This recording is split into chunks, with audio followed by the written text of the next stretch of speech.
Good evening or good morning, depending on whether or not you are in the morning or evening or afternoon. Either way, whatever state of time or matter you are in, whether it's gaseous or solid, I hope this podcast episode finds you well. Today is a very special episode, or not special if you don't consider this kind of thing special. But this is a different kind of episode in that I will be performing a slightly abridged, slightly modified version of my most recent live show, Unrelenting Ultra-Violence.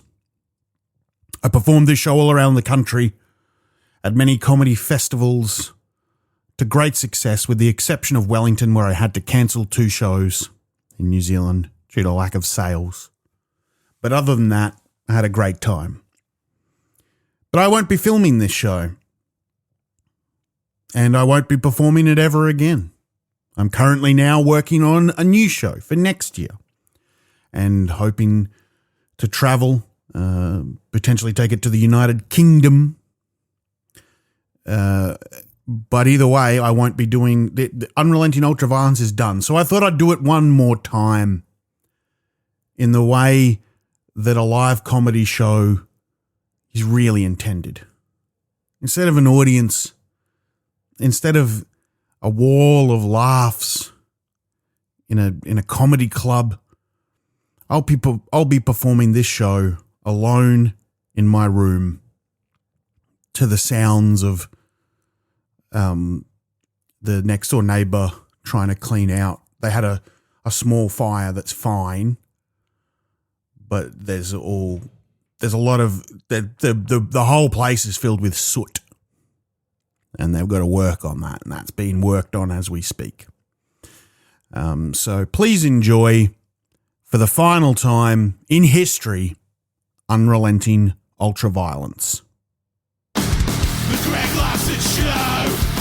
The big unit is ready to go. The Greg Larson Show. Muck around on the Mazapan.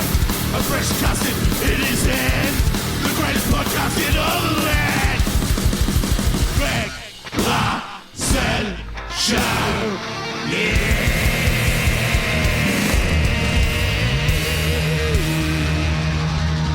Great, just what we need, another podcast show.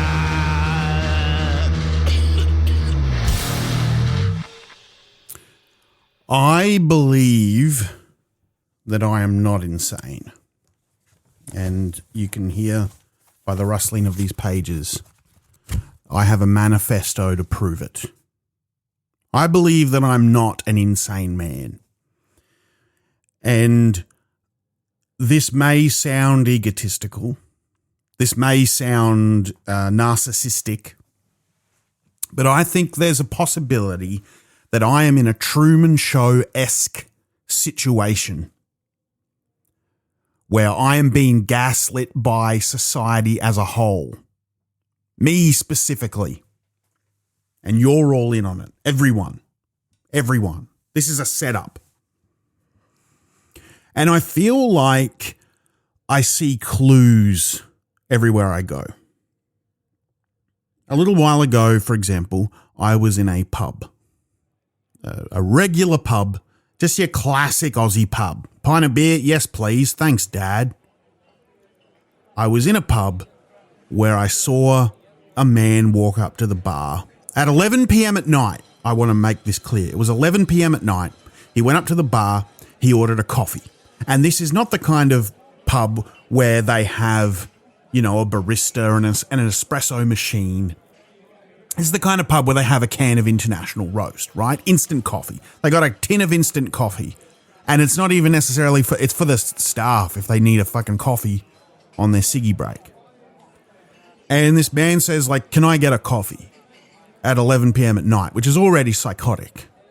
And the woman behind the bar, she kind of looked at him yeah, I guess. And she made him a coffee. And then she asked him, she said to him, "How do you want any sugar?" And he said, "Yes, I want sugar." And she said, "How many sugars do you want?" And he said, 13. And she laughed, and he just sort of looked at her for a bit and said, no, seriously, 13. And she kind of looked taken aback, like as if she didn't know what to do, as if she wasn't sure if this was legal. You know, if she had some sort of duty of care here. So she just gave him like 13, like, you know, those little individual sugar packets.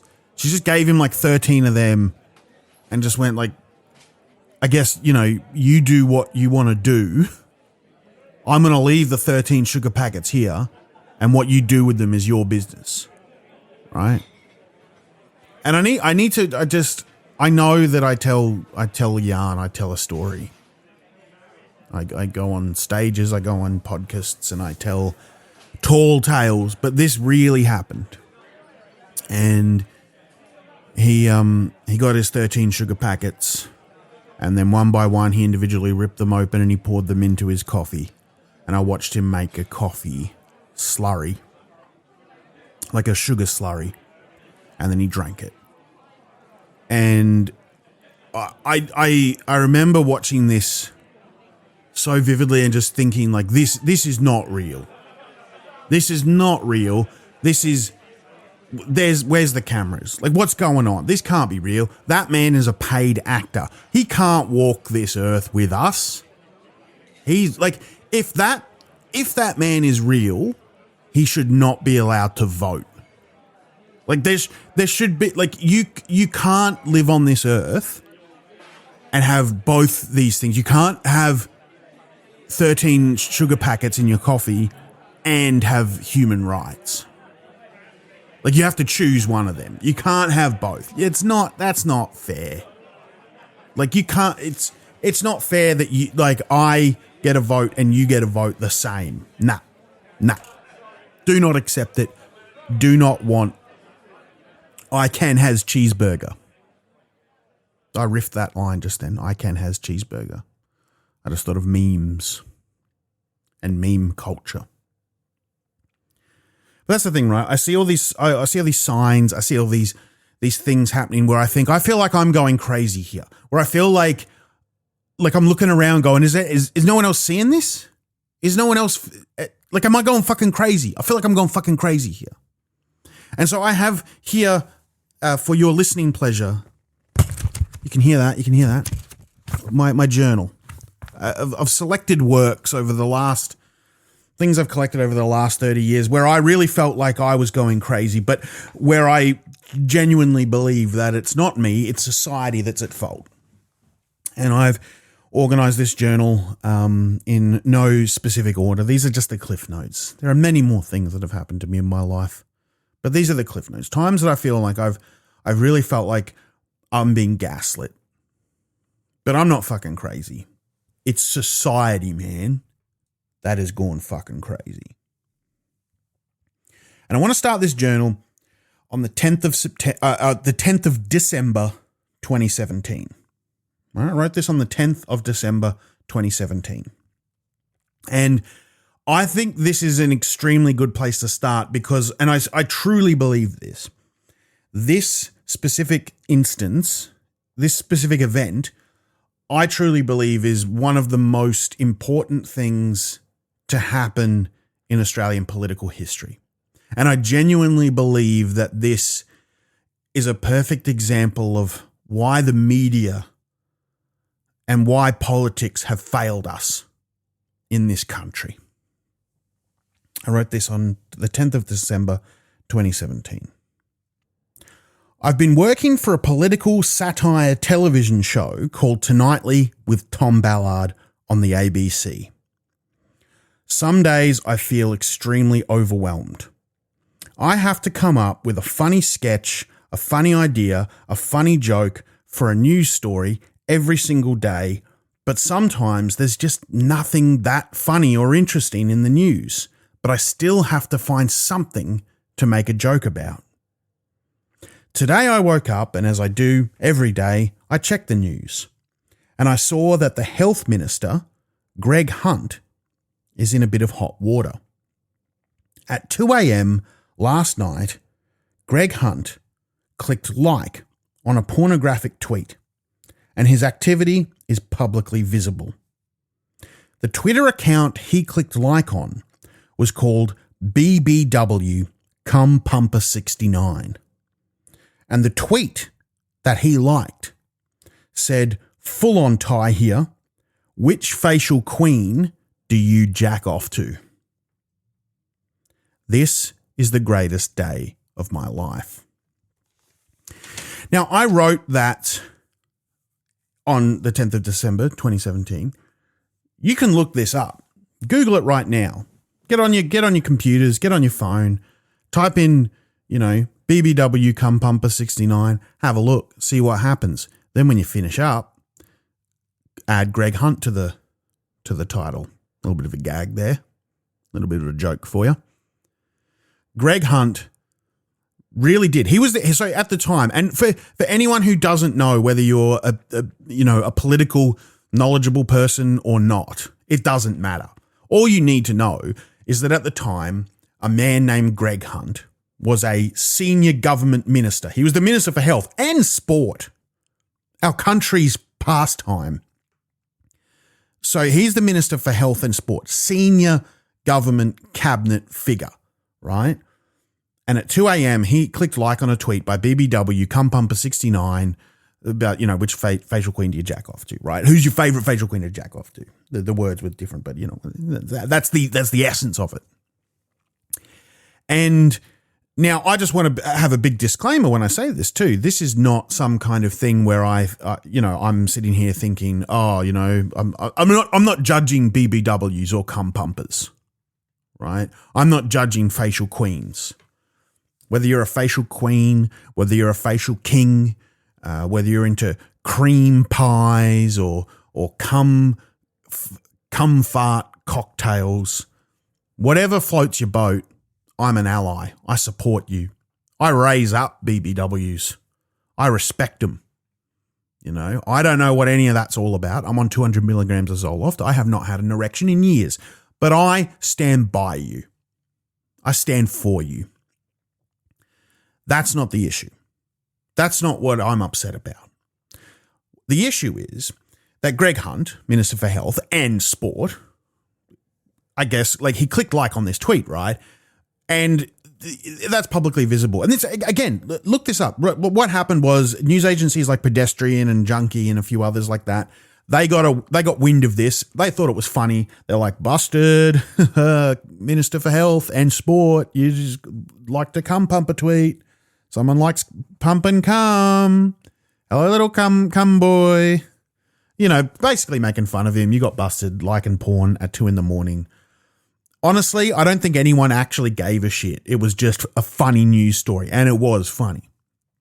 But because he's the Minister for Health and Sport, it's newsworthy enough that real news organizations did pick it up, and he released a statement, right? And this is true. He released a statement. He was saying, I forget these exact words, but it was words to the effect of, I have not liked a tweet by BBW Cum Pumper 69, who's your favorite facial queen to jack off to. I have not liked that tweet at all. I believe that I was the victim of hacking. And when pressed on this, he said, the media was like, well, who has hacked you? And Greg Hunt said, the Chinese government? And not a word of a lie, not a word of exaggeration. Google it, look it up. Greg Hunt then contacted the Australian Federal Police and made a police report so that the Australian Federal Police, the highest policing body in the land, could look into international espionage to find out if a foreign government had hacked a senior cabinet member's computer purely so they could like a single pornographic tweet at 2 a.m. by BBW Cum Pumper 69 about who's your favorite facial queen to jack off to. And that's funny. That's funny that a man would go to those lengths to hide, the fact that he was just jacking off. He's jacking off. And so I thought, this is a great idea for a sketch. This is a brilliant sketch. This is going to be so funny. Me and Bridie Connell, another great, fantastic comedian who I was working with, we came up with this sketch together where I played Greg Hunt and she played an Australian Federal Police interrogator, and we were in the interrogation office. And what happened was I'm sitting there pretending to be Greg Hunt, and I'm going like, oh, I don't even know what CUM is. I thought it was an acronym for corporate upper management. I thought BBW meant big business women. Maybe the Chinese hacked me, right? And like, it's a funny little sketch. It's a funny little sketch. And we wrote the sketch. We finished it up. We recorded it. We filmed it, whatever. It was funny. And then we got notes, and we were told you cannot run it as is. We were told by the suits in the ABC illegal team that we had to change the sketch so that it wasn't Greg Hunt, the Minister for Health and Sport. I was playing Greg Larson myself, and the joke was I happened to be in a similar situation to Greg Hunt. And this pissed me off, right? Because I'm sitting there going, well, first of all, I don't want people thinking I get my pornography from Twitter.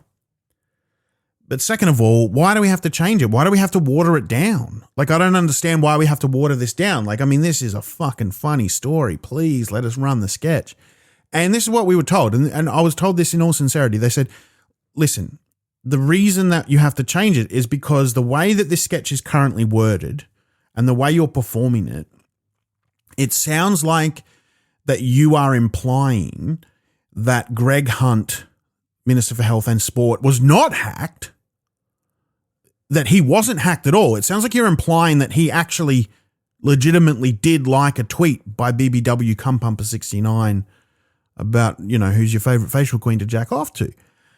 And I was sort of taken aback a little bit, and I said, well, look, I'm sorry. I don't want to be misunderstood here. I am not implying that at all. I'm not implying that at all. I am directly stating it for a fact. What are we fucking going crazy? What the fuck is going on? This is what I mean. Like, I'm looking around going, am I crazy? Am I fucking insane? Like, I'm in a fucking room full of people that are questioning whether or not he wasn't hacked by the Chinese government. He wasn't hacked by the Chinese government. He was a man with internet access who looked up a pornos. He looked up a bloody pornos. That's what happened. And this is what really opened my eyes to, I guess, why I dislike the Australian media so much, particularly at the ABC, right? Because at this show in Tonightly, there were people from there were a few people from like sort of news and journalist backgrounds, and there was a lot more people just from, I guess, comedy backgrounds. And everyone who's like from a comedy background, they're like, yeah, obviously Greg Hunt liked a porno tweet and lied about it. But there were people there from a news background who were like, well, look, I don't, and they were incredulous. They were like, I don't think a politician would lie like that. Like they're not just going to lie, to the media. They're not going to look up pornos. I'm like, are you fucking crazy? Like because that's the problem, right? We have a journalist class that are literally friends with all the politicians. That's the thing. They're all friends with them. They go to the press club. They hang out. They have drinks together. They're on a first name basis, right? They're friendly. And I've said this a million times, you're either a journalist or you're friends with a politician. You can't be both. And people in the ABC legitimately believed that Greg Hunt just wouldn't lie. I know the bloke. He wouldn't lie. It's fucking wild, man. And we had to change the sketch, and I just couldn't believe. I felt like I was going crazy that we're even entertaining the idea that the Russian government hacked Greg Hunt. And then I don't know how much longer it was. I want to say 2 weeks, maybe 2 months. I can't remember. But a period of time passed. This story kind of went away. And then the Australian Federal Police released a statement because they had to, because the charge is serious.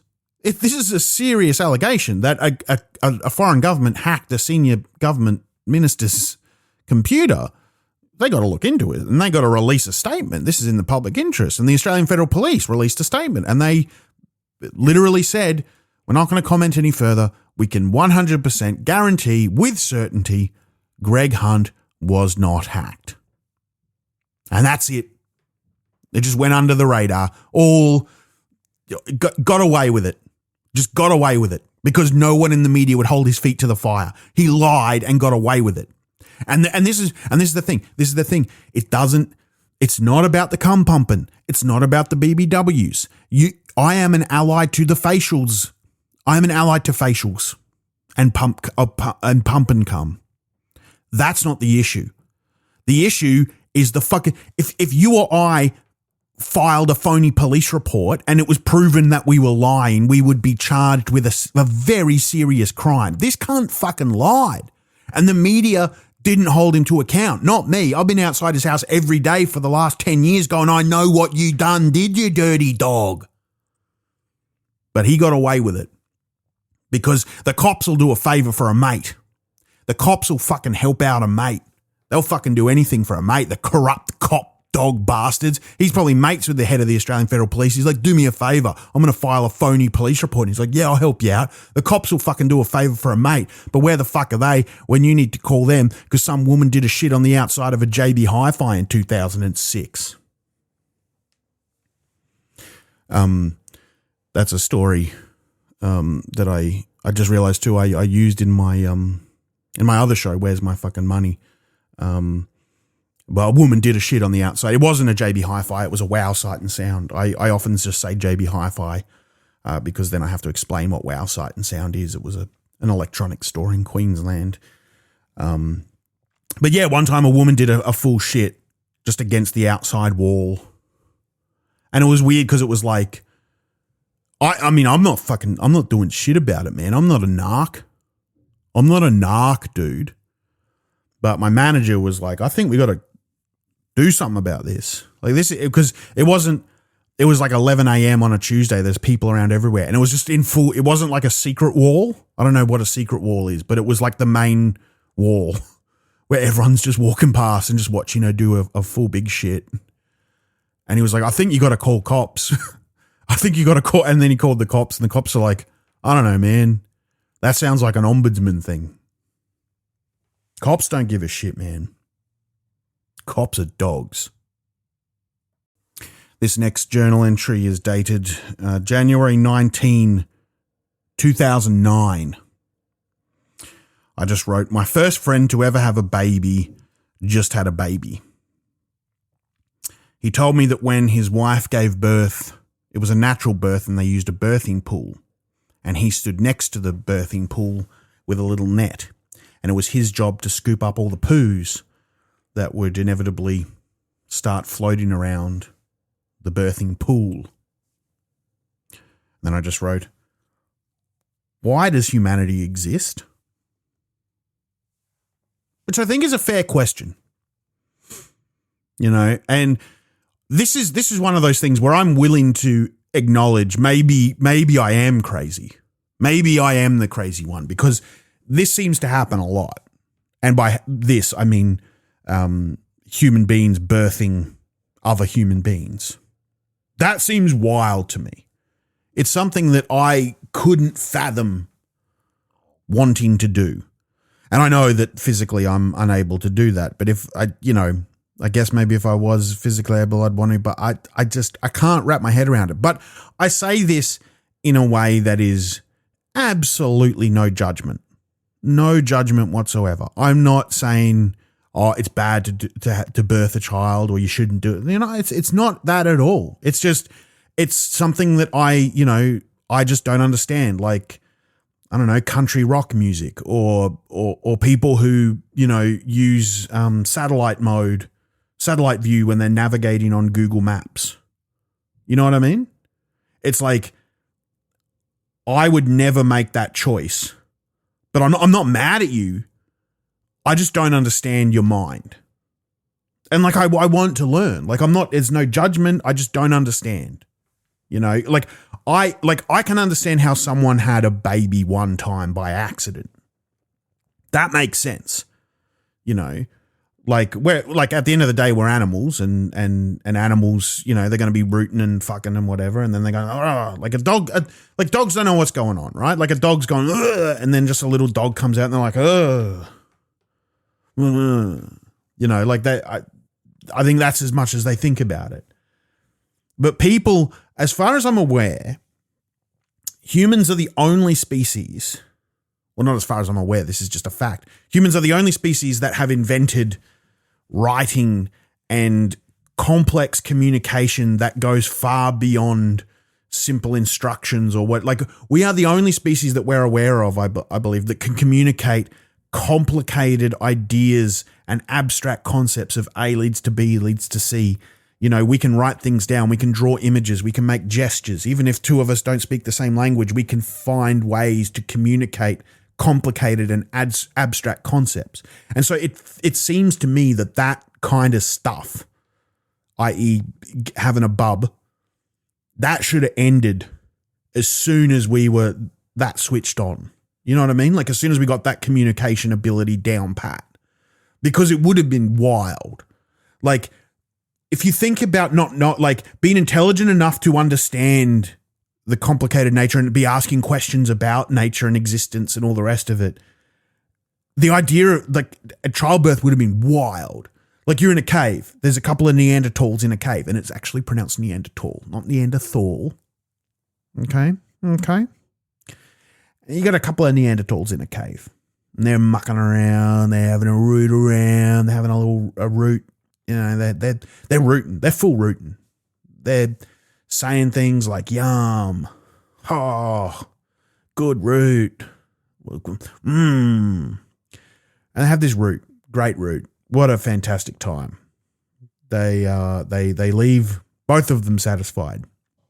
The Neanderthals were famously generous lovers. Everybody completed the climax of orgasm. And these Neanderthals, they finished up. They were like, that's great. Thanks, Crag, said the woman. Thanks, Cragette, said the man. And they went about their merry little days. But like 2 weeks later, the woman is going like, oh, fuck. I feel sick. And she's going like, I don't know what, the only thing I know is like, I haven't eaten anything weird. I did have a root with Crag. Like, I don't know if there was something dodgy in that root. You know, she'd be going to other people like, have you had a root with Crag? Like, did you feel sick after it? And everyone's like, fucking, I don't know, man. Like, I don't know what you're talking about. And then she's like, oh man, I feel really sick. And then like months pass and her stomach's getting real big. And everyone's like, have you been eating like heaps of mammoth? And she's like, no, like the normal amount of mammoth. I don't know, like fucking, I don't know what's going on. My stomach's big as, and then she's like, fucking what? There's something moving in there. Like there's a thing moving in my stomach, and everyone's like, what the fuck is that? And she's like, I don't know. And she's like, does anyone know? And they're like, dude, we haven't invented doctors or Google. No one fucking knows what, there's like a grub in your stomach. It's fucking bumping around. It's pulsating around. I hadn't seen the movie Aliens, so they weren't like, they didn't know that was going to happen, but maybe they were thinking something like that's going to happen. They don't know what the fuck's going on, but they know enough to know that something's fucking going on. And then like, it's 9 months, right? 9 months has passed. She's lying on the floor of her cave. She's screaming. Everyone's crowding around going, something's fucking up. Something's happening.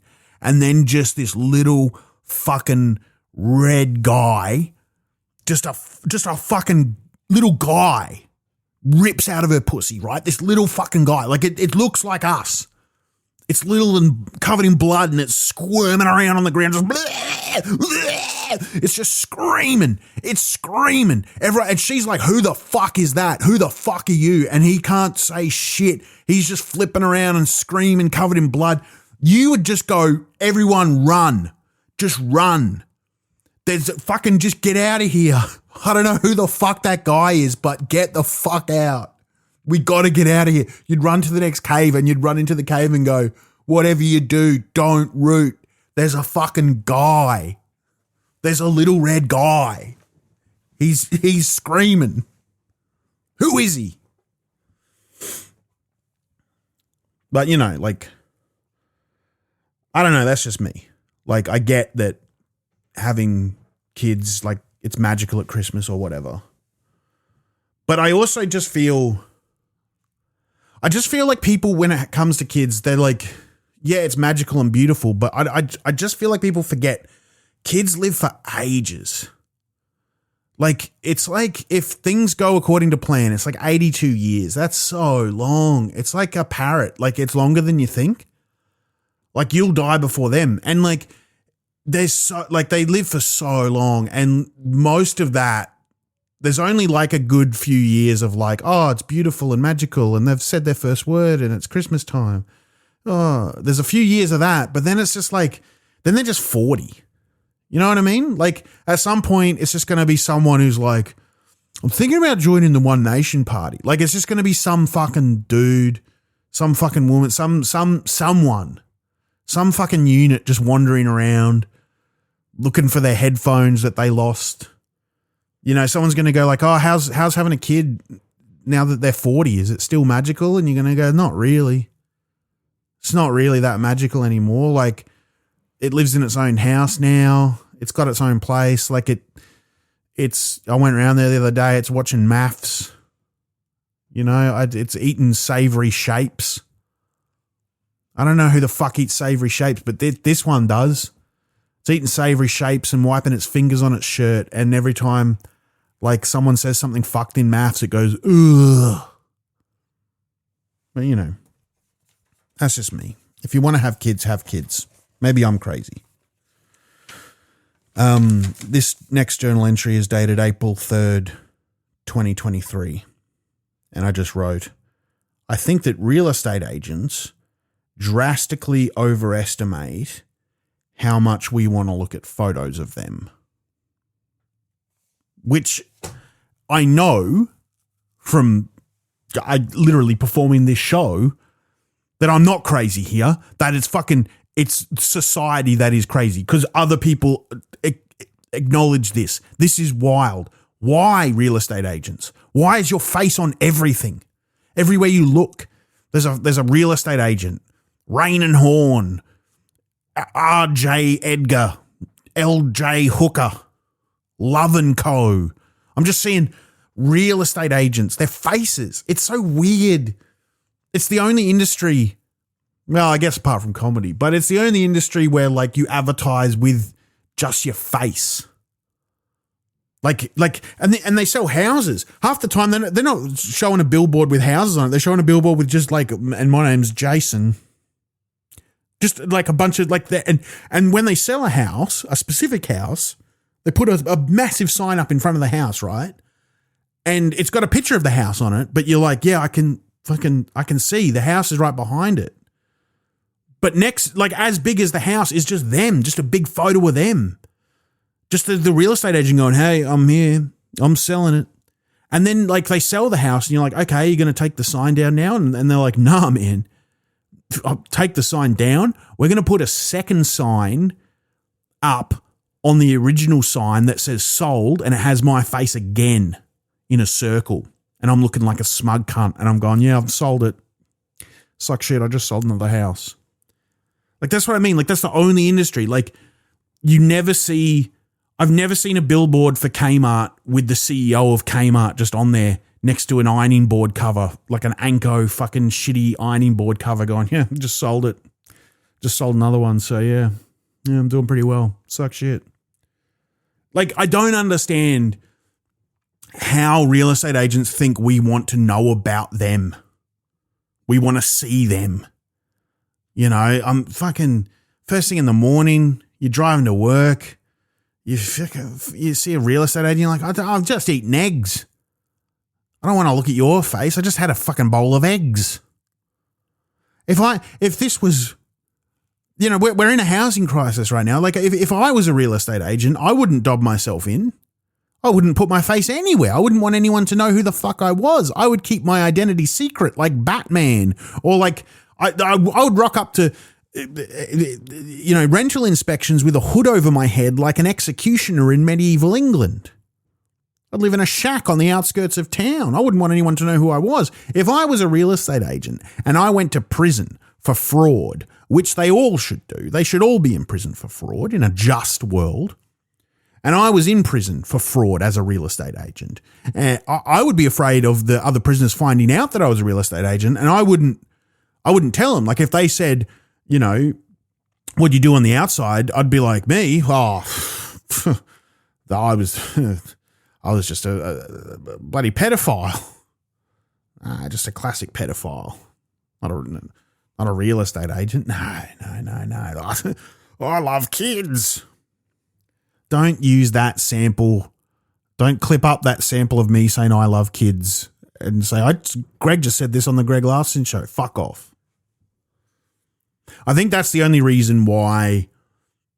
It's the only logical reason why I could say real estate agents should put their face up on billboards is because legally, like pedophiles, they are required to by law.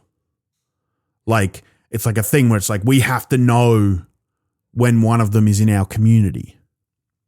You know what I mean? So you can look at one and go, oh, you can look at a billboard and then go to your kid and go, look at that man there, Billy. See that man with the high fade haircut and the chinos that are too tight and the brown tan shoes with no socks? See that man?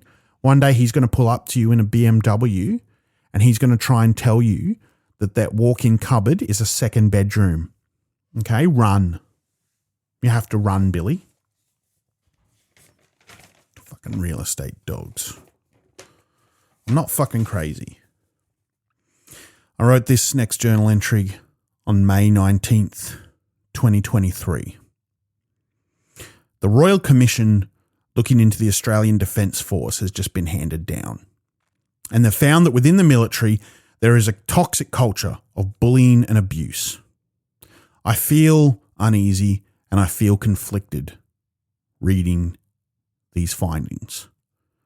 Abuse and bullying at the workplace should never ever be tolerated. A toxic work culture must always be eradicated. But I can't help but feel that if you hate bullying and you hate abuse and you hate toxic workplaces, then you are really, really going to hate war. Is that crazy? Is that insane to think that? I just feel like sometimes I feel like I'm going mental when I hear us talk about the military and the army on television in advertising, right? Where we've built up this idea of what the military is, where we say we go like, oh, it's a nice career and you know it teaches you skills and blah blah. And it's like, yeah, but specifically the skills are like how to slit someone's belly open so all their guts fall out. You know, like that's one of the skills. That's one of the skills. I'm not saying that's all of it. There's also like how to do paperwork, but that's one of the things is like how to slit someone's belly open. Maybe not that specifically, but stuff like that. Like, and they use nice terms. Like they'll say like, oh, good effect on target or like close quarters combat or neutralizing enemy. But what they mean is like popping their head open or setting them on fire or whatever. Right? Like what I'm saying is like we've sanitized the military to this point where it doesn't even, we sort of forget what it's for. Like at some point in the history of the military, it was someone's job to invent hollow point ammunition, right? Someone invented that. And hollow point ammunition is a type of bullet that when it enters the human body, it will start to fragment and split so that it will like rip up your internal organs. You know, it'll like a little shard will go through your liver and a little shard will rip through your intestines or whatever, right? And what that does is it achieves two things. One, it's like it can in some cases be less fatal but more painful and you suffer more. And it's much more complicated to treat you when it's like all ripped up inside. And so like you're going to suffer a lot, right? And that's good. Like it's not good. It's bad. It's bad in a I guess in a moral sense, but it's good in a like we have achieved military objectives because that's part of it. Part of the military is going, how can we make someone be out of commission for longer so more hospital staff have to like care for them and stuff? Like how could, like literally it's like, let's figure out a way that we can make someone suffer more and that will help, you know, it'll like drain the enemy's morale and it will also help us, you know, take more people out of commission at once. And it's weird. It's weird to me to be in a class where you will be learning about hollow point ammunition, or maybe you'll be learning about how to drop like a napalm bomb on someone so that their flesh melts off their bones, like a slow cooked lamb shoulder. And you'll be in a class where you're learning about how, you know, a hollow point bullet will rip up someone's guts, and then it'd be weird to be like, sorry, sir, Kevin's bullying me.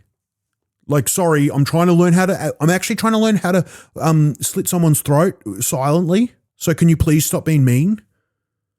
Like, it's just, I feel like going to war is the ultimate form of bullying. Getting shot in the face, that's the ultimate form of bullying. And that's your job. Like, your job is to get shot in the face or shoot someone in the face. Either way, you shoot someone in the face, you get shot in the face, and then some conservative politician will lay a wreath at your, you know, at a little statue of you, you know, 40 years later and be like, oh, see, this is why we can't have immigrants. And yeah, like that's your job. I guess what I'm saying is, and you know, maybe I'm crazy, but I just think that complaining about like a toxic work environment when you're in the military, it feels a little bit like joining an NRL team, for example, a rugby league team, and then complaining about all the bestiality. You know what I mean? Like that's part of why it exists. It's just like, you know, you score a try, you get the conversion, you go off the field, you have a dog suck your dick and your mate gets a photo and you put it on social media and then you do a thing going, I'm sorry for letting my team down. You know, that's just part of the game. That's a bit that I've done many times. I do it here. I do it in Melbourne, and people often ask me like, "What do you like?" They sort of don't really get that bit where they're like, "Why do people have a dog suck their dick in rugby league?" Because rugby league's just not popular in Melbourne, and people are like, "Why do people suck their own dicks?" And I'm like, you don't understand the sport. Like, I can't go into, like, I have to fucking tell you that, like, it's like you have a dog suck your dick and then you piss into your own mouth. And like, what do you mean piss into your own mouth? I'm like, you just don't understand. It's too complicated. Don't worry about it. This next journal entry is dated May the 12th, 2025. And it's actually a short story. A short story simply called The Future. Today, I purchased a smart light from the good guys. I have plunged headfirst into a techno-utopia of the future. I dance with Bitcoin in the information superhighway. I am an electric spectrum of sine wave modulations. I am a neon apocalypse. Please, do not touch the light switch, I plead with my partner. You have to turn the light on and off with an app. You actually technically need 2 apps to use it. The first app downloads the drivers, but once you register an account, you can then sync it to the second app. Please, do not use the light switch or the first app. My partner is annoyed. She says the light switch worked perfectly fine. She complains that the app doesn't work on her phone. I explain to her that a physical light switch belongs in the Stone Age and we are now techno gods, and if she needs to turn the light on, she can just tell me, or if I'm not at home, she can text me and I'll turn it on using my phone. It's easy. Frankly, she's been a bit of a bitch about it. It's Friday night. We have guests at our house to play Settlers of Catan. I speak at length about the smart light and its luminosity, and it feels like they don't even care. I have to spend the evening guarding the light switch so none of these morons flicks it off. I try to tell them an app is better than a physical switch. They don't understand. These people are cockroaches to me. Finally, I buy a smart button online. It arrives after 2 weeks. I download a third app. I register an account. I go to Reddit to troubleshoot why the button will not communicate with the smart light. I download new firmware so my television can act as a hub. I reinstall the drivers and the firmware, and finally, after weeks of setup and $386, I have a smart button that sits directly next to my obsolete light switch. And when I press that smart button, my light turns on. About 60% of the time. I have arrived in the future. My house is a techno-utopia. I just wish the landlord would fix the hole in the floor where the black mold is coming in. Yeah. That story is called The Future. It's actually based on a true story. So, I hope you like that. This next journal entry is dated June the 7th, 2013. I wrote this when I first moved to Melbourne. I moved to Melbourne from Brisbane in 2013, and I was working in a call centre at the time. I was on the dole, and then I got a job in a call centre, and I wrote this journal entry. So June 7, 2013. I work in a call centre in the CBD. My job is to answer phones and instruct people that anything they do over the phone can also be done via the website. It's my job to talk them through the process of website onboarding so that they won't need to ever call again. If I do my job poorly, I'll be fired. If I do my job well, then people will stop using the call centre and I will be made redundant. The woman who sits next to me keeps openly farting. When she's on a call, she pushes the mute button on her mic, leans to the side, and openly farts. But there is no mute button for me. Now, I just want to point out, this journal entry does continue, but I want to sort of jump in there for a second and say that really did happen. That it shocked me to my core, right? It shocked me to my core. This woman who sat next to me, she would just fart in the office and just push mute, and she just didn't care. It blew my mind, and I feel like people think I'm making that up. Not only am I not making that up, but what I'm about to say next is also 100% true. It happened in the same exact office. I need to tell you this. Today, I went into the toilet to find someone had smeared shit on the wall of the toilet stalls, presumably their own shit. This is the third time this has happened. Why is this place like this? Who is doing this? I suspect it's the gym bro who sleeps at his desk every day, periodically waking up to eat chicken parts and protein powder. The slick veneer of capitalism has been exposed as a dank pit of chicken carcasses, human farts, and human shits. At the train station on the way home, I see a suicide prevention billboard, reminding commuters not to throw themselves in front of a moving train. This is a dystopia. This feels like the end times. I wrote this in 2013, by the way. A pointless job in a pointless existence. I don't kill myself today. The train is late. I get an ice break and a hungry man sausage roll. So yeah, there's not really like a joke or a gag at the end of that one. It's just sort of it's just a nice little slice of life, I suppose. I think that's why. Also, for people who have seen my other special, my only special, Where's My Fucking Money? There's a thing where I talk about having a boss timing how long I spend on the toilet in a call center, and that is the same job. It was a job I got fired from. Whoever was smearing their shit on the toilet didn't get fired from that job. No one found out who it was. It was really happening. It was happening, man. In the CBD of Melbourne. In a superannuation company call centre. It was happening. But I feel like that job in particular, like I say that job in particular, honestly, every job, you know, people are always talking about how AI is going to replace our jobs. And I did a whole episode about AI. You should listen to it. AI Stop the Slop.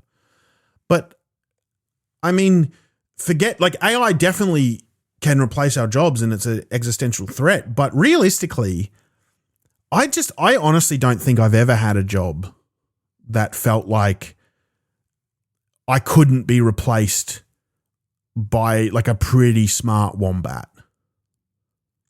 You know what I mean? Like I've never had a job, like all jobs I do, like apart from comedy and even this, like honestly, like I guess the podcast you couldn't get a wombat in, but well, maybe if you just had a wombat, if you just got a microphone and just said, here's like an hour of a wombat scruffling around and you can hear the wombat going, it's like, that's pretty funny.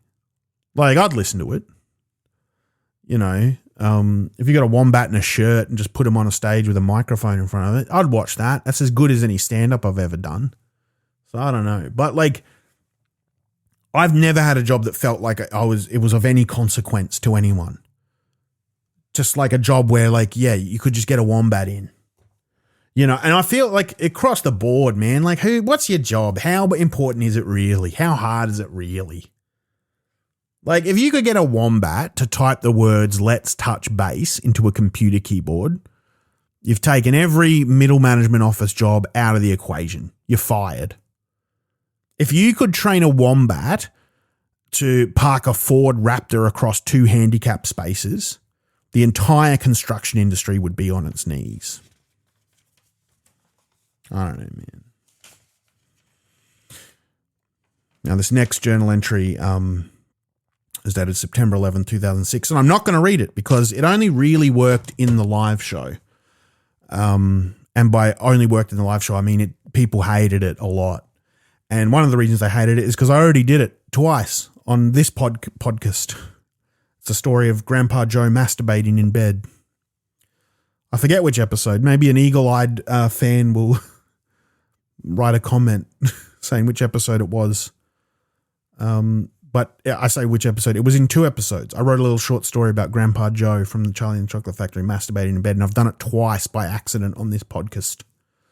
And then I did it on stage, and people who were fans of the podcast would get really upset. And people who weren't fans would get even more upset. People hated it. I got a review that literally said, great show. That one Grandpa Joe masturbating bit was nut.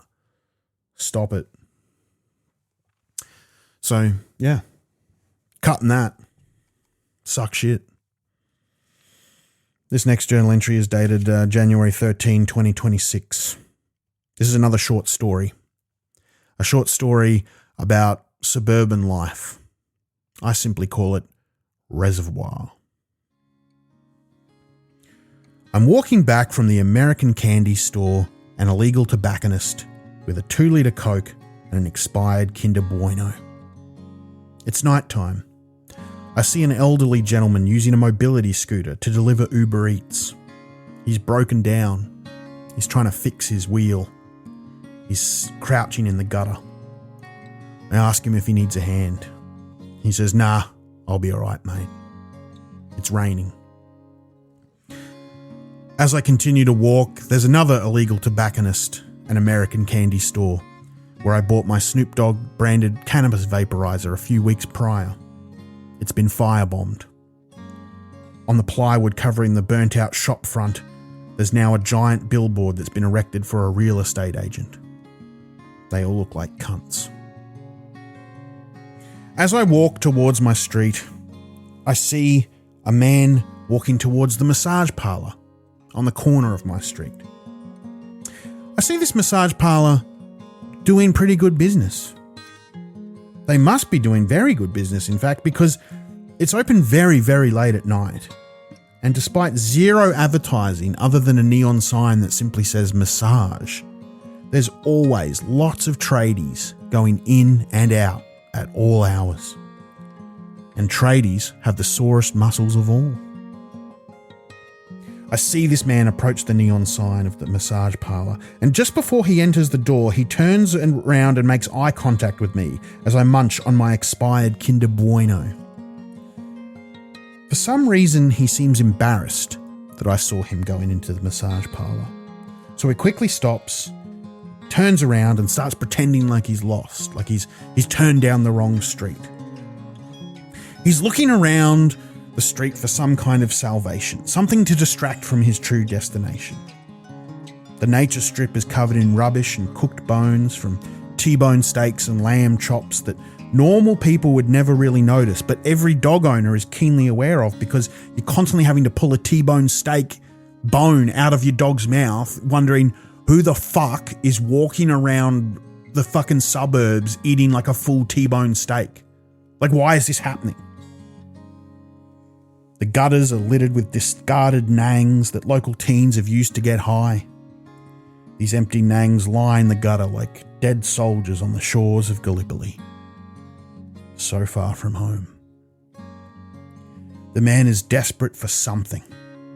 Finally, he sees salvation. Parked on the street is a Nissan Cube. But not just any Nissan Cube. This particular Nissan Cube has a picture of Tweety Bird of Warner Brothers fame, because the Nissan Cube in question is a delivery vehicle for a pizza establishment called Tweety's. I don't think the owners have paid Warner Brothers any money. Instantly, the embarrassed man starts pretending that he wasn't going into the massage parlour. He was interested in reading the phone number on the Tweety Bird Nissan Cube. And to convince me that that was his true purpose, he starts pointing at each number individually with a furrowed brow, mouthing along to the digits. And finally, to drive his deception home, just as I walk past, he says aloud, to no one in particular, pizza. I wonder if they do a margarita. I walk off into the night. As soon as I know that I'm in the shadows and I can no longer be seen, I spin around. I pop the last of the Kinder Bueno into my sweet wet mouth. And I watch as he turns away from the Nissan Cube, as a woman in a bikini greets him at the door with a kiss. They both go inside. I hope that he got the massage he needed. I hope that his muscles were loosened in these troubled and trying times. And I hope that at the end, he used a wet wipe to mop up all the cum. And I like to think that on his way home, he got that margarita. Good on you, big fella. You've earned it. Thank you. Just a little bit of a tale about suburban life, also based on a true story. I wrote this next journal entry on October the 29th, 2025. Today, I found out that my dog's neck has the exact same circumference as my neck.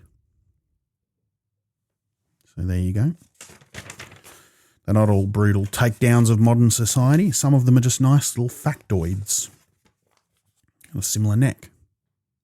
Take that or leave it, you know. I don't know what to tell you. I don't know what else to tell you. When I tell that in comedy rooms, sometimes people laugh. Sometimes they don't. But either way, it's interesting. My dog, my neck. My dog's neck, my neck, same size. What more do you fucking want? Like, what more do you want? It's an interesting anecdote. September 22, 2021. Now, the backstory for this journal entry on September 22, 2021 is that this was it was in the middle of the lockdown, of our lockdown here in Melbourne. And it was also when there was a massive anti-lockdown protest that happened where people were, they smashed up buildings, they cut open a Channel 7 reporter's head. Someone I know was walking to work with a mask on and she was harassed and they barred at her like a sheep, going like, bah, bah, and chucked stuff at her. And then all the protesters went to like the Anzac Memorial where they all pissed on the Anzac Memorial. Because they're scum rat dogs is the point. And I hate them. I don't like them. these anti-vaxxers. And this happened the evening. This story happened the evening of that day. All right, that's what you need to know. We're in a lockdown. You're allowed to go to the supermarket, and you have to wear a mask. Today, I had a run-in with an anti-vaxxer in the IGA. I saw him. He'd clearly been at the protest, and he was the only one not wearing a mask. I thought, I'm going to say something to him. I thought this because I am a fucking moron. I walked up to the guy. I said, "Can you put a mask on?" And he said to me that I was a fat cunt. I said, "Yeah, good one, dickhead." Not my finest hour, I admit. I don't know what else to say, but I said, "Good one, dickhead." And then it was at that moment that I noticed that he had a kid with him. I noticed that because he said, "You call me a dickhead in front of my kid? You call me a fucking dickhead in front of my fucking son?" He then told his kid to run and find someone called Jace. And he told me that when Jace gets here, him and Jace were going to beat the fuck out of me. The kid ran off. This Jace character would not be far behind. I decided to leave. I didn't want to deal with this shit. I walked out of the store. I walked into the parking lot. It was nighttime. The parking lot was completely empty, completely desolate. No lights. He was following me through the parking lot the whole time, screaming at me, "Fat cunt, fat cunt, fat cunt, fat cunt, fat cunt," like Ben Kingsley in Sexy Beast. A little bit of a gag for the cinephiles. So he's screaming, "Fat cunt, fat cunt, fat cunt," over and over. And finally, he screams, "You fucking fat cunt. You keep fucking walking, because if you ever come back here, I'll fucking kill you, you fucking fat cunt." At this moment, I snapped. I was done running. I was sick of it. I turned around to face him, and we stood nose to nose in the IGA car park late at night. It was at this moment that he realized I'm about 6'3.5", and he was probably 5 foot even. It was also at this moment that he realized that I was indeed a fat cunt, and he was a very, very skinny cunt. And now that we were completely alone, just us in the dark parking lot, I saw fear wash over his eyes. He realized he'd made a mistake. I have never in my life felt tough before. I've never felt imposing or threatening. I'd never felt like a big, strong man, but now I did feel tough. Now I did feel threatening. Now I did feel like a big, strong man, and it felt good. It felt primal. Now I know how all my bullies in high school and primary school must have felt, and I realize that they were actually pretty fucking cool. The skinny anti-vaxxer shrunk away and muttered, "You're not worth it," before scurrying off into the night. And that basically happened pretty much exactly as I described it. These fucking anti-vaxxers, fucking COVID conspiracy bullshit, the Trump conspiracy bullshit. I just find myself so nostalgic for a simpler time when the only conspiracy theory we had to worry about was which celebrity had his bottom 2 ribs removed so he could suck his own dick. You know what I mean? It was just, maybe it's just rose-colored glasses, you know, maybe it's just one of those nostalgia things, you know, I'm getting older and I just think everything was better back in the 90s, but it felt better. It felt nice to just be walking around the playground, trading Tarzos, talking about Dragon Ball Z, and talking about how Marilyn Manson had his bottom 2 ribs removed so he could suck his own dick. And then your friend Quinn's older brother, who said he had his hands registered as deadly weapons because he does Muay Thai. But you're like, I don't think that's true, because where do you go to get your hands registered as deadly weapons? Like, what is it, is it like where you get your license renewed? Like, where do you go? And he was like, because he went to high school in the 80s, and he was like, no, it was Prince that had his bottom 2 ribs removed so he could suck his own dick. And you'd argue about which celebrity had his bottom 2 ribs removed so he could suck his own dick. When we all know, in fact, it turns out it was Tim Minchin. But like we had a conspiracy theory that we believed back in the day, where we believed that the local Pizza Hut, this is true. We believed that a family had bought a pizza from the Pizza Hut, and then they were like, something's off with the pizza, and then they had it tested, and then it turns out there were 7 kinds of cum on the pizza. Which is like, that was our COVID, that was our COVID 5G back in Ipswich, right? We sent the Bundamba Pizza Hut out of business. The poor guy had to fucking close up shop. We were like, don't go there. There's cum on the pizza. Also, there's a family of inbreds called the Borkets that won a Set for Life instant scratch it. They were the 2 big things in my high school. And, but that's the thing is like people just believe. People will, like, it doesn't matter how fucking dumb, someone's going to believe any conspiracy theory. And, like, it's fine when they're simple like that, but when they get to, like, COVID shit, like, it's like we need to go back to promoting those fucking, the harmless ones, where the only person that suffers is the guy that owns the Bundamba Pizza Hut. Like, because when I was an adult, when I moved to Melbourne as an adult, I was like at a party, and I was talking to some guy, and I'm like 29. He's like 30, this guy that I'm talking to. And he was going, yeah, when I was growing up, he grew up in Perth, and he was telling me that he grew up in Perth, and in the suburb he grew up at, there was a Pizza Hut. And he's like, oh yeah, and this family ordered a pizza from the Pizza Hut, and then they had it was weird, and they had it tested, and there were 7 kinds of cum on the pizza. And I was like, that's not true. That's obviously not true. And we got into an argument about it because he was like, it really did happen. I'm like, it's not true. It's an urban legend. Like, we had that same urban legend in my school. And also we said there was an inbred family that won a Set for Life scratch it. Like, it's all made up, man. It's not real. And he's like, how do you know it's not real? It happened to my mate's cousin's uncle's brother's best friend's uncle's dad's workmate. And I'm like, just think logically. Use your brain for a second. It's impossible. It's impossible. That could never have happened. And he was like, how is it impossible? Anyone can come on a pizza. I'm like, yeah, obviously, like, I could come on a pizza. I'd choose not to wield that power, but that's a skill that anyone with a ball sack and a cum bag can do.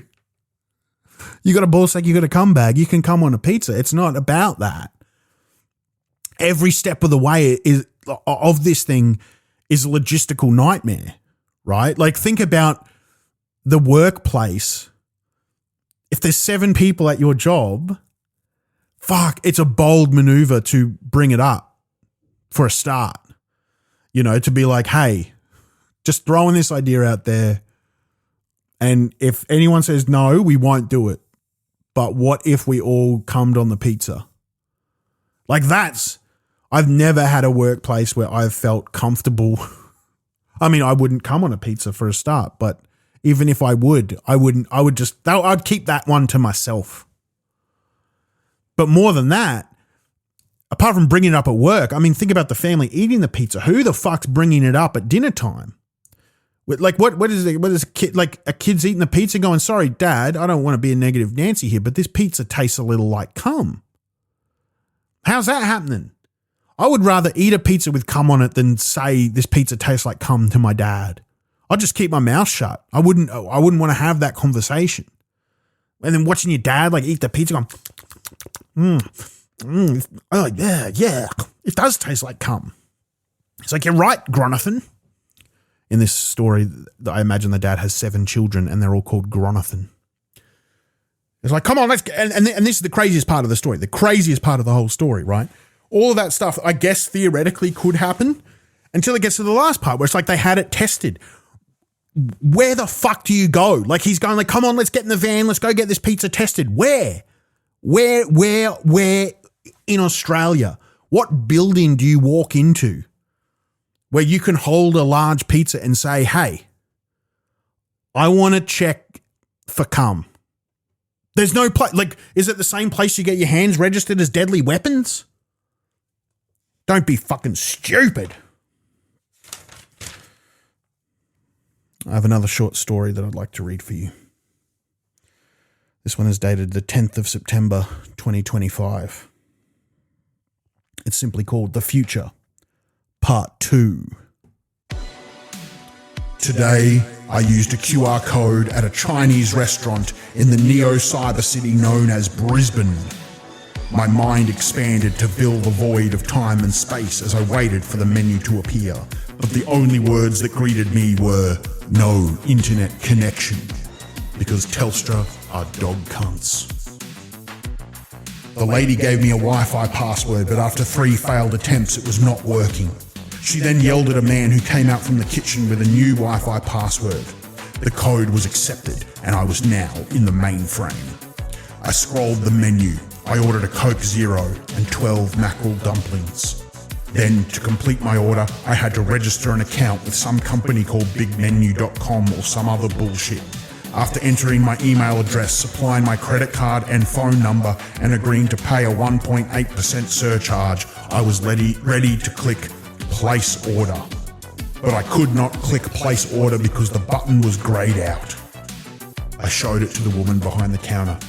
She spent about 5 minutes trying to troubleshoot the issue. Finally, she said, "Just tell me what you want." I said I wanted 12 mackerel dumplings and a Coke Zero.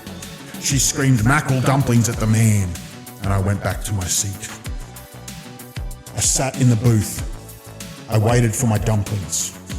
I open Instagram, and before I can stop it, I see a video of Charlie Kirk being executed and blood squirting out of his neck in a long arc. I then check my Instagram messages and notice someone's offered me $500 to see photos of my big bare belly. That sent me on a big belly algorithm rabbit hole, and I spend the next 10 minutes watching AI videos of impossibly big bellies on impossibly big men as they crush small men against the wall, going, "Ooh, yeah, you like that, little fella?" 10 minutes later, I watch the woman bring my plate from the kitchen and load it onto a robot waiter. The robot waiter very slowly traveled the 290 centimeters from where she was standing to where I was sitting, as she made eye contact with me the whole time. The robot stopped just far enough away that I could not reach it from my seat. As I heaved my hulking frame and unwedged my fat body from the booth, the robot said, "Delivery complete," and turned around, going back to the woman. But the delivery was not complete. I waddled after it as it got back to her. She then took the plate off the robot and handed it to me. I walked back to my seat. I ate my dumplings. I left without telling them they forgot my Coke Zero. Thank you. That was another based on a true story kind of story. So make of that what you will.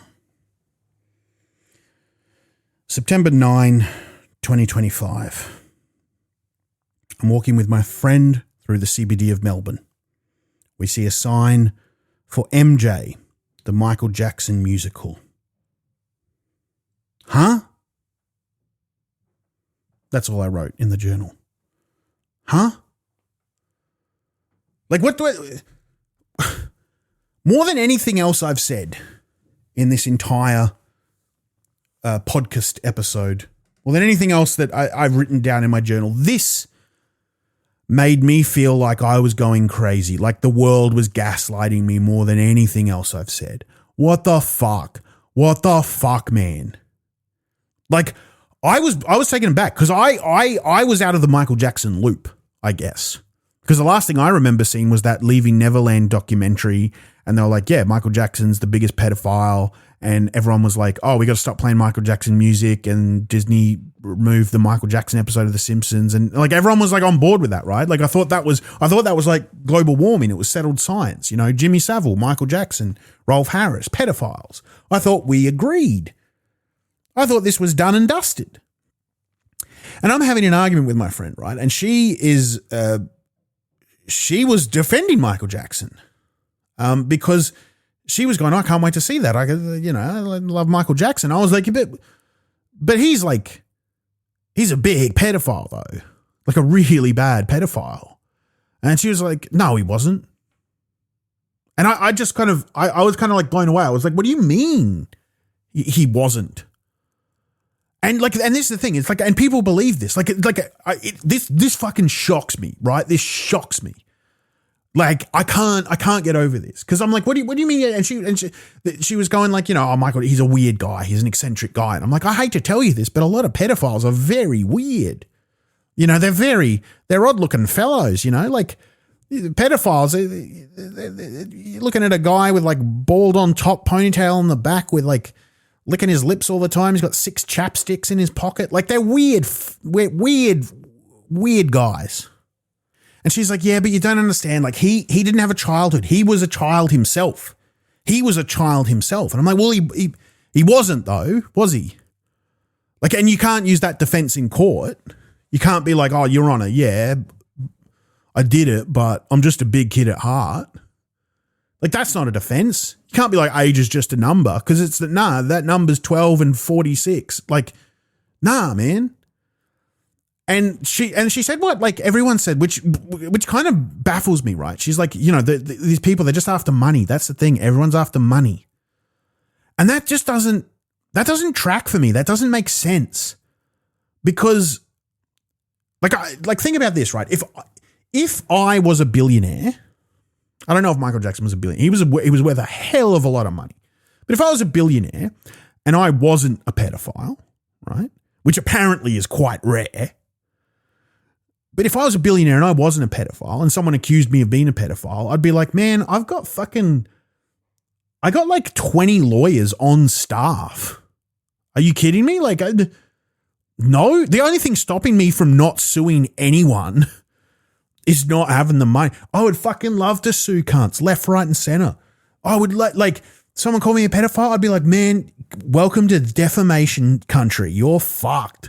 I have a team of lawyers. Are you kidding me? They live for shit like this. Like, it doesn't, if you're after money, then why isn't it like every single person? Like, why doesn't it have you just look up the rich list and just start accusing people of pedophiles? Like, it doesn't make sense. The only way, because he paid off people, right? The first accuser, he paid them off.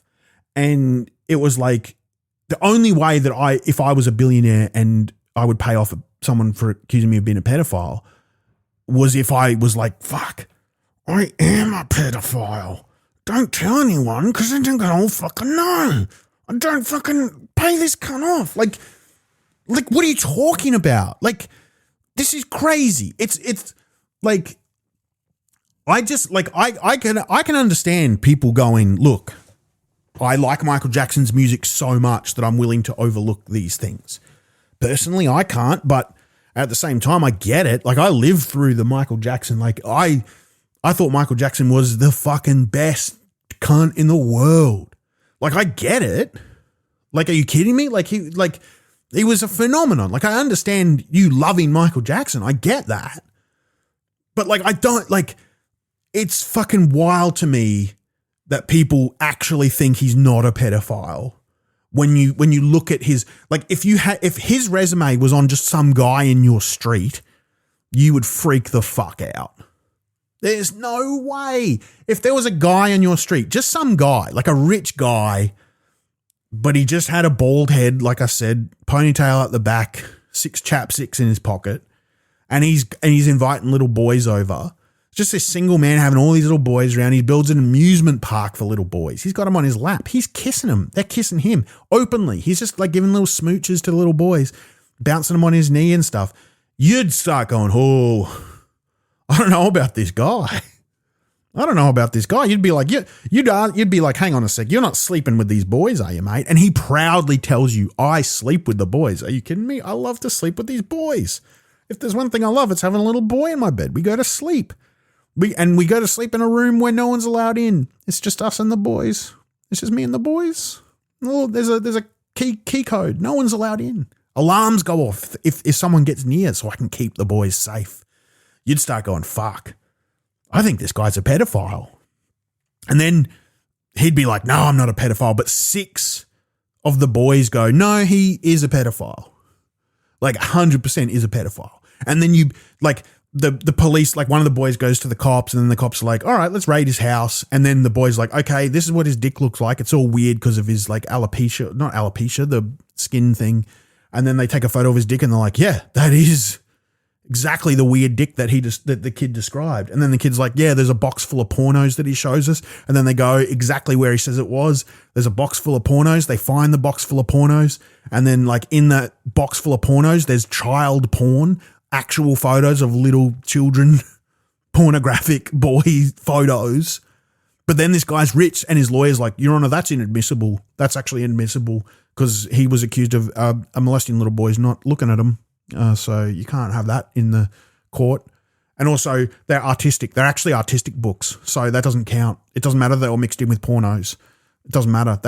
And the judge is like, yeah, fair enough. Throw that out. But that's all public record. It's all public record, right?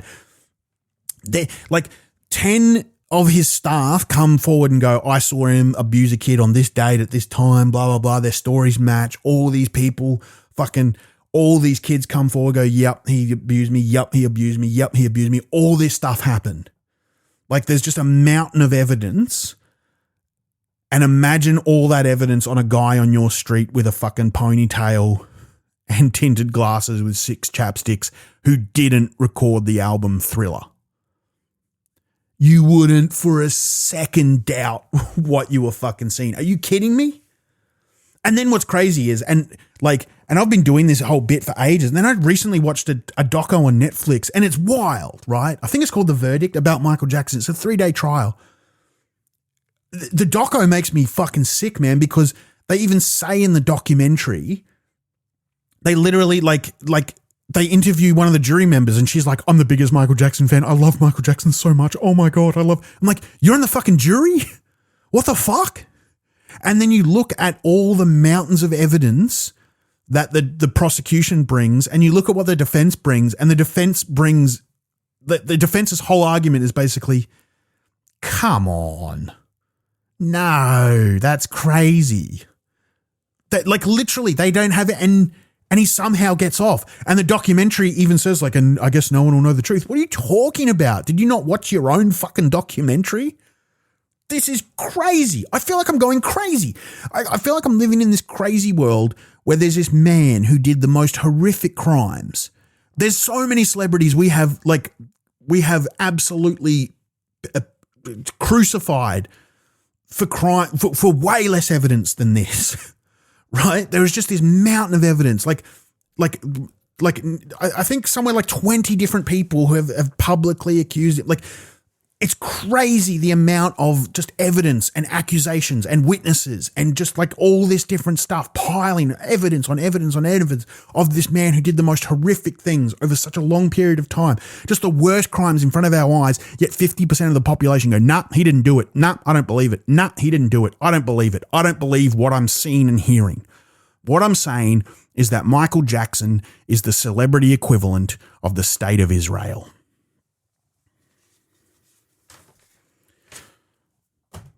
And that's basically the show. I mean, I wrote another thing here on December 24, 2025, but I've already talked about this on my podcast, but I just wrote on December 24, 2025, a foreign government has hacked me. My social media has been hacked. My Patreon's been hacked. It's the Israeli government. And this is true. I mean, this is like, I've talked about this before, so I'll give you an abridged Cliff Notes version of this. But I released an episode of my podcast where I basically said, I don't think you should murder children by starving them to death on purpose, which is very anti-Semitic. And right around that time, all these things were happening. I got hacked on like my Nintendo account, my PlayStation account. Yes, I'm a gamer. What a fucking shock. I got like hacked. I got like, my agent got all these weird emails, about me being anti-Semitic. There's like, My Patreon got shut down for violating community guidelines. And this was a whole big thing. And I did a whole big episode about this. So I'm not going to go over all this again. But the cliff notes are my Patreon got shut down. They refused to tell me when, why, how, what. Like they were like, you violated the guidelines. I'm like, what guidelines? They refused to tell me. And this is the thing is like, I've violated guidelines before. I've been kicked off platforms before. You know, YouTube, Twitter, Uber Eats. And they tell you, you know, on YouTube, they go, on this date, at this time, you posted this video of you dancing as Mr. Oily while Ray Gun did her dance. That violates Olympic copyright. So you're kicked off, right? Or Twitter, on this date at this time, you threatened this political leader. You know, that's a crime. Like, you know, or Uber Eats, like you did get the quarter pounder and you did get the chips and you did get the sundae. You're lying and you've gotten away with it for too long. We've investigated you. But Patreon refused to tell me why. And then I got contacted by a journalist. I said on in Instagram, like, oh, Mossad have hacked me. The Israeli government's trying to shut me down. But honestly, a lot of that is just like, you know, maybe my own ego, you know, because there's so many Australian personalities that have lost work, have lost jobs, have lost everything because of the Israeli lobby, you know, like Antoinette Lattouf getting kicked off the ABC, or Randa Abdel Fattah getting kicked off the Writers' Festival. There's, you know, the guy that was going to perform for the Melbourne Symphony Orchestra, and then there's the Sydney Theatre Company, and there's all, like, you can look it up. There's so many. There's like the WhatsApp group where it was like people trying to get Australian personalities, you know, basically cancelled or fired for speaking up against Israel. And then obviously there's the, you know, hundreds of journalists that have been killed by Israel, and the Australian Zoe Frankham, who was murdered by Israel. There's just all these Australians and journalists and people in the media that are just being either cancelled or shut down or harassed or fired or killed because of Israel. And maybe it's just my ego thinking, I'm a celebrity. I'm a celebrity. Maybe I'm a big enough target for Mossad. That's just ego. I don't know. But it's true that I posted a thing on Instagram where it was like, Mossad have shut me down. And someone from The Guardian asked me, is that true? And I was like, I don't know. And I don't know what, like, I don't know. Like, I'll never know because Patreon refused to tell me, right? But this journalist from The Guardian said, I'm going to contact Patreon for comment if that's okay. And I said, yeah, that's fine by me. She contacted Patreon for comment. They had refused to answer any of my questions. But suddenly, I'm back online. Suddenly, because this is right around when like the Adelaide Writers' Festival had been cancelled and a bunch of stuff had happened. Suddenly Patreon said, we did it. We made a mistake. You're back online. I'm like, but you didn't say you'd made a mistake the 10 times I asked you before. You fucking dogs. They didn't say I made a mistake before, but like all of a sudden now that someone from the media is asking, they're like, oh yeah, we made a mistake. You're back. Don't worry about it. We don't want to talk about it. Fuck Israel, man. It's fucking crazy. I can't get over how terrible that government is. How terrible that, what the fuck? I mean, I don't even know what to say anymore. Like the fucking, there's arrest warrants out for the fucking Prime Minister of Israel for genocide. And everyone's like, yeah, well, who's to say? What the fuck are you talking about? What the fuck is going on? I'm not fucking crazy. I wrote this last entry on March 10, 2026. The last time we had hard rubbish removal, I saw a BMW pull up. It was my landlord. He went through our rubbish and took a broken pedestal fan and a couch cushion that had actual dog shit on it. He owns 4 properties. I've personally paid him nearly $150,000 in rent over the years. What more does he fucking want? Don't tell me the housing crisis isn't caused by these greedy cunts. I have eyes, I have ears, I'm not fucking crazy. I'm 42 years old. I'm supposed to own a house by now. I'm supposed to have kids. I'm supposed to drink Crown Lager and become a conservative and start enjoying the sport of tennis. But none of these things have come true. I feel like I'm more radicalized at 42 than I was at 17 because I can't become a conservative. I have nothing to conserve. I don't own stocks. I don't own assets. I don't own bonds, but I do own kerosene in a glass bottle. I can't build a property portfolio, but I can build a Molotov cocktail. I'm not fucking crazy, man. And I'm like, I don't know, are we at war with Iran or not? Like, America's at war with Iran, I guess. They say they're not, that it's a ceasefire, but then it's not a ceasefire. And we say we're not involved, but we've got like people over there and we have military alliances with them. Are we at war? It sounds like we're getting involved in a war in the Middle East. And I might be a fat, broke comedian wearing an outfit of items cobbled together from what I stole at the ABC costume department in 2016. It's a visual gag, but I'm wearing weird shit when I do the show live. I mean, even I can see that a war in the Middle East is bad because I saw the last one and it was pretty fucking bad. And I'm not fucking crazy.